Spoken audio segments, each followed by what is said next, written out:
अस्सलाम वालेकुम जी, मैं हूँ राशिद अकरम। आज आपके सामने एक पश्तून माँ की शिकायत रखेंगे, जिसने शिकायत की कि मैं जब मेरा बच्चा बड़ा हो रहा था तो मैंने उसको कहा कि बेटा तुम पढ़ लिख कर डॉक्टर बनोगे, इंजीनियर बनोगे और इस मुल्क की तरक्की के लिए अपना किरदार अदा करोगे।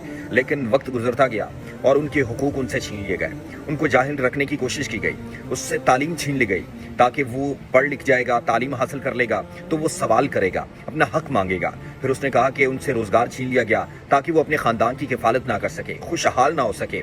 और फिर इसी तरह उनसे उनके वसाइल छीन लिए गए। कोई तीसरा आकर उसने उनके वसाइल पर कब्जा किया ताकि वो खुद मुख्तार ना हो सके, मजबूत ना हो सके, ताकि वो अपने हुकूक, अपनी तालीम, अपने रोजगार, अपने बहन भाइयों के जो हक है उसको ना मान सके।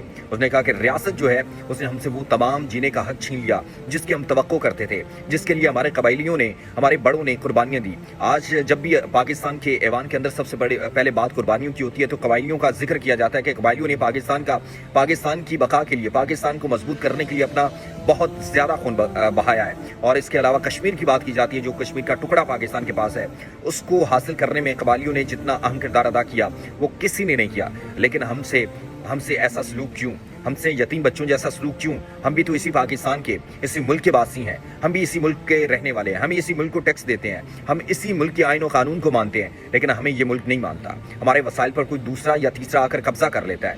उसने कहा कि फिर जब माओं के दिलों में नफरत पैदा हो जाती है तो फिर उस रियासत की चूलें हिल जाती हैं। आपको याद होगा कि बोस्नियाई माओं ने जब देखा कि उनके बच्चों को जिंदा दरगोर किया जाने लगा, उन पर जुल्म सितम किया जाने लगा, उनका कत्लेआम किया जाने लगा, तो फिर उनके दिल में नफरत पैदा हो गई। और फिर जिस तरह आपने देखा कि बोस्निया की चूलें हिली, वो तमाम आलम इस्लाम और दुनिया ने देखा कि जिस तरह वहाँ की माओं ने उस रियासत के मुखालिफ, उस रियासत के लिए अपने दिल में नफरत पैदा की। और फिर जब नफरत पैदा होती है तो फिर रेबिलियन यानी बगावत करने वाले बच्चे पैदा होते हैं।